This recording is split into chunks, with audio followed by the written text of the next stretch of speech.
Tell me your first and last names and spell them.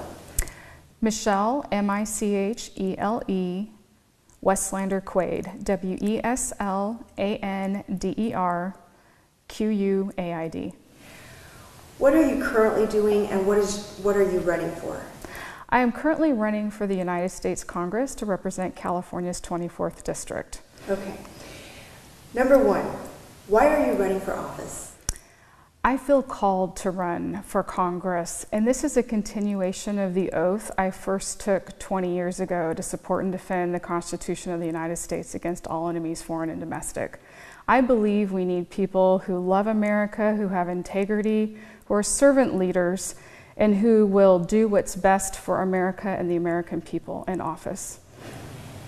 What are some of your greatest accomplishments? I have an American dream story. I was raised by a single mom, and we struggled to make ends meet, but through hard work and a great education, I was able to have a better standard of living. I went on to earn degrees, a Bachelor of Science in Physics and Engineering Science and a Master of Science in Optics. And from graduate school, I was recruited into the national security community where I served for 25 years. And after the terrorist attacks of 9/11, I was recruited into government service and was sworn in on my 33rd birthday, 20 years ago, August, as a senior executive in Defense Intelligence, serving as a peer to general and flag officers in the military. And my customers were the national decision makers and the warfighters. And I willingly traveled to the combat zones of Iraq and Afghanistan to spend time boots on the ground with the warfighters to better understand their mission and how we could better support them, and then go back and make those changes. And when the Director of National Intelligence stood up, I became the first Deputy Chief Information Officer for the United States intelligence community, and I worked across the 17 agencies that comprise the intelligence community and the Department of Defense. And I interfaced regularly with the US Congress and testified as a subject matter expert twice, and managed offices of hundreds of people, contracts around $150 million, budgets of $500 million, and also oversaw portfolios of over $10 billion. So I've served at both the senior executive levels in both industry and in government, and have worked across the aisle with people of different viewpoints to inspire a shared vision that we could all come together and work towards for the good of our country. What do you believe the community needs most right now? Right now, I think what we need most is for people to have their inalienable rights protected by the US government rather than violated. I believe that we've had a lot of government overreach recently, and we need to return to allowing people to make the decisions that they think are best for themselves and for their children. Parental rights are very important. What do you most want voters to know about you? I am running because I love our country, and I believe in the America's founding values, and my loyalty is to America and the American people and the United States Constitution that protects our inalienable rights. If elected, what are some of the main projects you plan to tackle?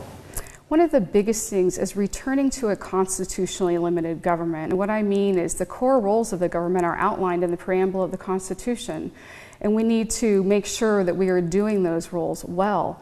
And that includes fiscal responsibility in the United States Congress. Today, we have Congress overspending, which is increasing our national debt, and the government is printing money, which is causing historical levels of inflation that are impacting every aspect of our lives. How do you plan to help businesses and community members recover from the pandemic and get back to a sense of normalcy? I think what is very important is something I highlighted earlier about letting people make the decisions that they feel are best for themselves personally and for their families. When we had the lockdowns and the mandates, we had governments deciding who was essential and who was not. And with the school closures, that caused incalculable damage to our children. So I think it's very important that we return to the individual liberties and allowing people to do what they believe is in their best interest and in the best interest of their children. What should the federal government be doing about nuclear energy as a potential green source to limit fossil fuel burning for electricity? What we've seen, and Texas was a great example, is we need a portfolio of energy solutions, and this includes fossil fuels, nuclear, and wind and solar. And one point to make, like Diablo Canyon would be great to keep that open so that we don't have rolling blackouts in California. And nuclear energy actually has less impact on the environment and on wildlife than wind and solar, and it's not weather dependent. Drought and water issues. That's key in California for sure. Growing up here, I remember being in a perpetual state of drought. And so water rights are so important. And we see in a lot of cases, current environmental policy is causing water to be run off straight into the ocean. And we need to have more common sense policy that ensures that we have enough water for agriculture and for humans to thrive. Oil drilling both offshore and across the district. As I stated earlier, fossil fuels definitely are part of our energy solution, but making sure that we have minimal environmental impact. Land-based drilling has proved to be very valuable here. For offshore, we've learned that the offshore oil rigs actually have created their own ecosystem, including reefs, so we'll want to make sure to preserve those. Inflation. Inflation is caused by the government interfering with the economy. We were founded to have a free market economy, but now with the government printing money and causing inflation, that has caused us to change from a free market economy more to crony capitalism, where the government's deciding winners and losers. So I think it's very important that the government stop interfering with the economy and we return to a free market. And homelessness. Homelessness has been a problem only exacerbated by our open southern border. And so I think it is very important that, number one, a sovereign nation needs a secure border, and that's led to an increase in homelessness and crime and drug trafficking and human trafficking. We've also seen wonderful examples of addressing the homelessness issue through faith-based organizations like the Kingdom Center in Ventura County. Michele, is there anything else you would like to share?